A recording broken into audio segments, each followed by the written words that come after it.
আসসালামু আলাইকুম ওয়া রাহমাতুল্লাহি ওয়া বারাকাতুহু। দর্শক, আজকে বিশ্বের সবচেয়ে বড় ব্রিফিংস নিউজ হলো এবার ইরান এবং পাকিস্তানের মধ্যে শুরু হচ্ছে নতুন করে বাণিজ্য করিডোর। অর্থাৎ পাকিস্তান ইরানের করিডোর ব্যবহার করে পুরো মধ্য এশিয়াতে বাণিজ্য করার জন্য তারা স্থল রুট ব্যবহার করতে যাচ্ছে। এরপর পরই আছে ইরানের পক্ষে এবার এরদোয়ানের বিশেষ হুঙ্কার। তিনি সরাসরি ইসরায়েলকে বলেছেন যে এবার কিন্তু আর রক্ষা পাবে না দখলদার বাহিনী, কারণ তুরস্ক এবার লিবিয়া এবং ফিলিস্তিনে যদি কোনো আক্রমণ হয় তাহলে নাগানো কারাবাখে তুরস্ক যে ব্যবস্থা নিয়েছিল ঠিক সে ব্যবস্থা নিতে তুরস্ক বাধ্য হবে।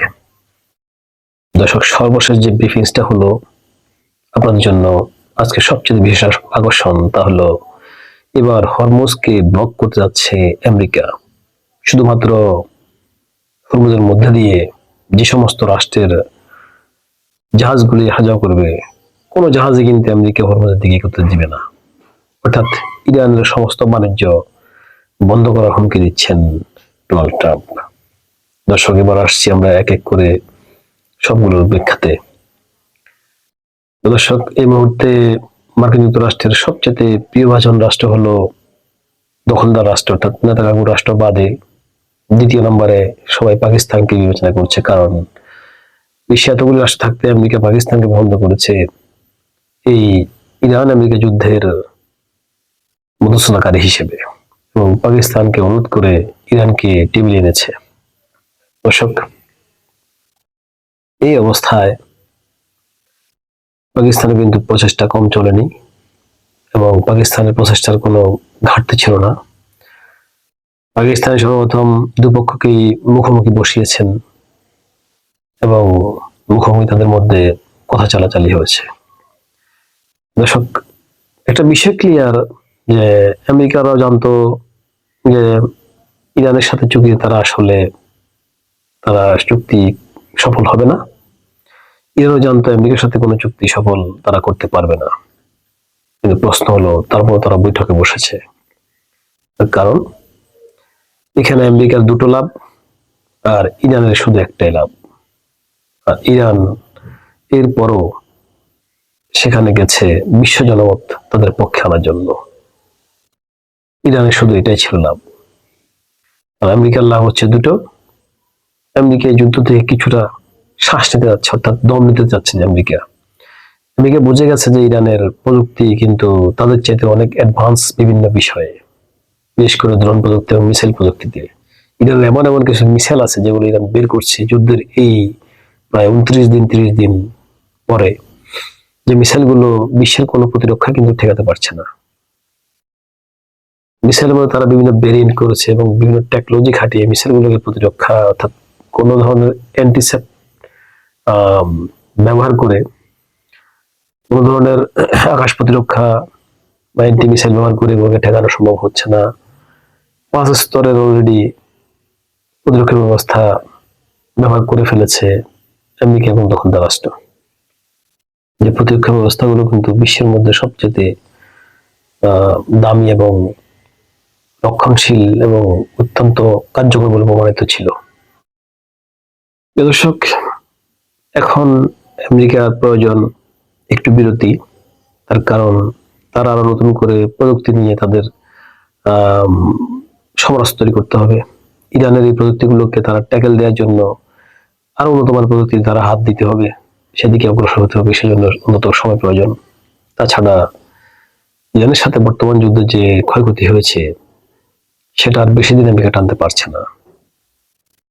দ্বিতীয় নম্বর কৌশল হলো, ইরানের উপর যদি আমেরিকা কোনো পারমাণবিক বোমা চার্জ করেও আমেরিকা চাচ্ছে না এই মুহূর্তে নিজ থেকে সেটা করতে।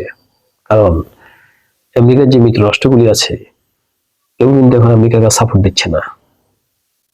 সুতরাং এই অবস্থায় বিশ্বের মধ্যে ধরনের একটা জেনোসাইড তৈরি করা আমেরিকার জন্য কতটুকু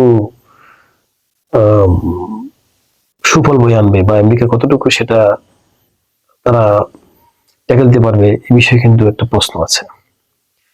ইভেন ইভেন মানে অভ্যন্তরীণ ভাবে আমরা বিভিন্ন সোর্স থেকে জানতে পারছি ভ্লাদিমির পুতিন কিন্তু যত কথাই বলেন পৃথিবীর একটা শক্তি সেই রাশিয়া। পুতিন কিন্তু এভাবে চুপ করে বসে থাকবেন না। প্লাস পুতিন ইতিমধ্যে কিন্তু বিভিন্ন অ্যাঙ্গেল বিভিন্ন সোর্সে আমেরিকাকে তিনি খবর পাঠিয়েছেন যে কোনো অবস্থাতে যাতে পারমাণবিকের কথা চিন্তাও না করে। পাশাপাশি ইরানের বন্ধু চীন তো রয়েছেই। আপনারা জানেন যে চীন কথা বলে কিন্তু সরি চীন কাজ করে কিন্তু কথা বলে না। নীরব চীন কিন্তু একটা চীনের নীরবতাটাই কিন্তু বিশ্বের জন্য একটা ভয়ঙ্কর বিষয়। কারণ চীন মুখে কুলু করে যখন বসে থাকে তখন বুঝতে হবে যে চীন বড় ধরনের কিছু একটা করছে। আর ডোনাল্ড ট্রাম্প যে ঘোষণা দিয়েছেন হরমুজ প্রণালীর বন্ধের কথাটা, তিনি টোটালি ব্লক করে দিবেন। দর্শক, সে প্রসঙ্গটা আগে বলে ফেলছি, কারণ প্রথম বৈঠকের সাথে সেটার একটা সংশ্লিষ্ট আছে। ডোনাল্ড ট্রাম্প এখন বলছেন না যে ইরানে তিনি হামলা করবেন, তিনি বলছেন যে হরমুজ প্রণালী তিনি ব্লক করে দিবেন। অর্থাৎ মনে হচ্ছে যেন উনি একটু পিছিয়ে এসেছেন।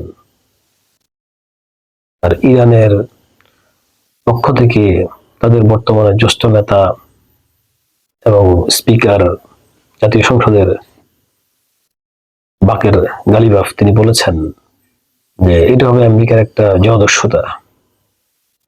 ইরান যদি এতদিন হরমুজ প্রণালী বন্ধ করেছে বলেছে, তবে বিশ্বের সব দেশের জন্য ইরান কিন্তু হরমুজ প্রণালী বন্ধ করেনি। তীব্র যুদ্ধের মধ্যে দিয়ে কিন্তু হরমুজ প্রণালী খোলাই ছিল। ইরান যাদেরকে হরমুজ প্রণালী ব্যবহার করতে দিবে না, ঠিক তাদের জাহাজগুলোকে ইরান কিন্তু ব্যাকপোর্টে পাঠিয়েছে। সেখান থেকে ইরান ওই জাহাজগুলিকে অপসারণ করে দিয়েছে অথবা মিসাইল মেরে তাদেরকে ডুবিয়ে দিয়েছে। কিন্তু যে সমস্ত রাষ্ট্রের প্রতি ইরানের কোনো আক্রোশ ছিল না, তারা কিন্তু ঠিক মতোই তাদের জাহাজ নিয়ে আসতে পেরেছে, চলাচল করতে পেরেছে। আমেরিকার এই পদক্ষেপ হলে পুরো হরমুজ প্রণালী কিন্তু ব্লক হয়ে যাবে এবং ইরানের সবগুলো বন্দরই অচল হয়ে যাবে। আর ইরান বলেছে যে আমরা প্রস্তুত আছি, যুদ্ধ করব, আলোচনার টেবিলে গেলে আলোচনা টেবিলে যাব, আমরা সব বিষয়ে প্রস্তুত। কি জবাব দেবো ইরানের পক্ষ থেকে? এটা আসলে যারা সংবাদ মাধ্যমে যারা কাজ করে তারাও কিন্তু ইরানের কথাগুলি, ইরানের এরকম ডিপ্লোম্যাটিক আনসার এবং তাদের যে ক্লাসিক্যাল রাজনীতি, আসলে বিশ্ববাসী ইরানের প্রশংসা না করে পারছে না। ইতিমধ্যে ট্রাম্পের এই বিষয়ে ঘোষণার জন্য ফ্রান্স, ব্রিটেন এবং চীন সম্পূর্ণ বেঁকে গেছে। তারা স্পষ্টভাবে বলেছে যে ট্রাম্পের এই পদক্ষেপে তারা সায় দিবে না এবং ট্রাম্পের এই পদক্ষেপে তারা একমত নয়। দর্শক, এই অবস্থায় পাকিস্তান ইরানের সাথে বাণিজ্যের করিডোর খুলছে। এটা বিশেষজ্ঞরা কিভাবে নিচ্ছেন আমি প্রথমে আপনাদেরকে সে ব্যাখ্যা দিচ্ছি। অনেকে মনে করছেন যে এটা আমেরিকা হয়তো পাকিস্তানের উপরে এবারে খেপে গিয়ে কিছু একটা করতে পারে বা নিষেধাজ্ঞা দিয়ে বসতে পারে। আর অনেকে মনে করছেন না, এটা হয়তো আমেরিকার একটা কূট চাল হতে পারে যে পাকিস্তানের মধ্যে দিয়ে তাদের স্বার্থ ইরান থেকে তারা উদ্ধার করে, অর্থাৎ হরমুজ প্রণালী দিয়ে পাকিস্তানের ফ্লেগ ব্যবহার করে আমেরিকা বাণিজ্য তাদের তেল আনা দেওয়া তারা চালিয়ে যাবে। এর আগে আপনারা দেখেছেন যে পাকিস্তানের পতাকা ব্যবহার করে 3টি জাহাজ যখন তেল ভর্তি করে ইরান থেকে পাকিস্তানের দিকে আসছিল, তখন সেখান থেকে 2টি জাহাজ আমেরিকা নিয়ে গেছে তাদের তেল লাগবে বলে, পাকিস্তান কিন্তু না করতে পারেনি। সেক্ষেত্রে বিশ্লেষকরা দুদিকেই ভাবছেন, অর্থাৎ আমেরিকার এখানে একটা অভ্যন্তরীণ পলিটিক্স হতেও পারে। দর্শক, যাক, যেদিকেই ঘটনা ঘটাক না কেন, পাকিস্তান যদি ইরানের মধ্য দিয়ে তাদের করিডোর ব্যবহার করে মধ্য এশিয়ায় ব্যবসা বাণিজ্য তারা আরো বিস্তৃতি ঘটায়, তাজিকিস্তান, উজবেকিস্তানের সমস্ত রাষ্ট্রগুলিতে, তাহলে সেখানে ইরানের লাভ, পাকিস্তানের লাভ। আপাতত আমরা এত পর্যন্ত থাকি। এরপর আমরা আসছি যে এরদোয়ানের যে হুঙ্কার, এতদিন মনের বাঘ ঘুমন্ত ছিলেন প্রায় 1 মাসের অধিক যুদ্ধ চলছিল, তখন এরদোয়ানের কোনো বক্তব্য শোনা যায়নি, কিন্তু ভিতর ভিতর তুর্কি গোয়েন্দারা কিন্তু তাদের দৌড়ঝাঁপ তারা কম করেনি। পুরো গালফের দেশসমূহে, ইরানে এবং ইরাকে, সিরিয়াতে তুরস্কের বিভিন্ন গোয়েন্দাদের কিন্তু বিরামহীন দৌড়ঝাঁপ সবাই লক্ষ্য করেছে।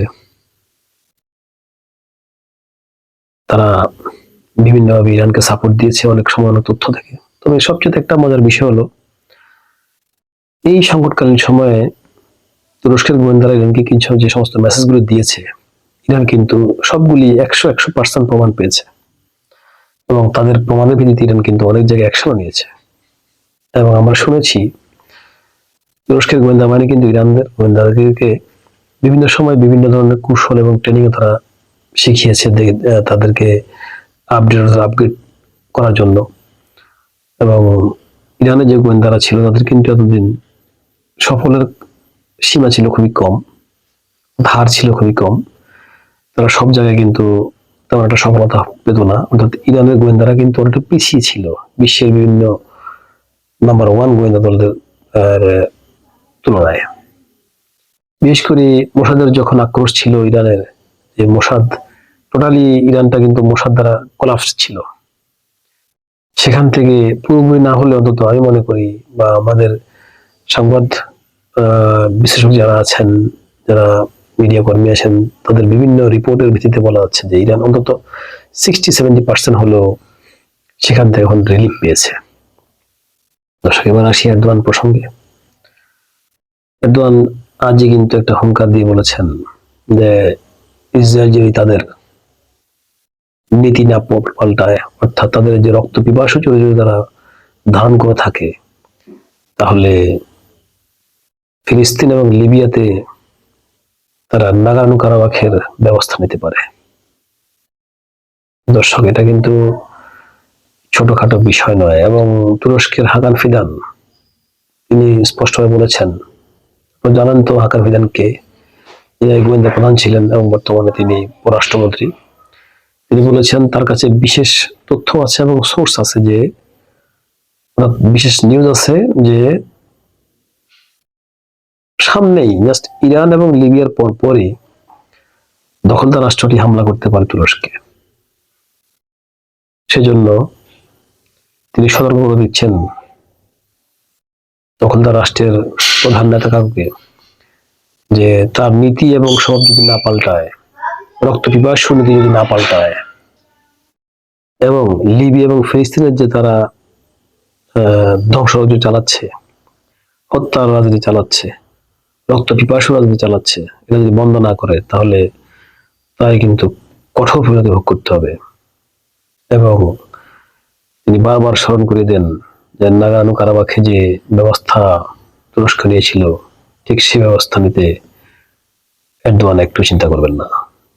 দর্শক, আজ এই পর্যন্তই। সামনে আপনাদের সাথে আবার দেখা হবে নতুন কোনো তথ্য নিয়ে, নতুন কোনো ঘটনা নিয়ে। ততক্ষণ পর্যন্ত আপনারা ভালো থাকুন, এই কামনাই করি। এবং আমাদের চ্যানেলটি সাবস্ক্রাইব করুন, বেল আইকনটি বাজিয়ে দিন, কারণ আমাদের চ্যানেল সাবস্ক্রাইব না করলে আপনাদের দোরগোড়ায় আমাদের তথ্যগুলি পৌঁছাবে না। ধন্যবাদ সবাইকে।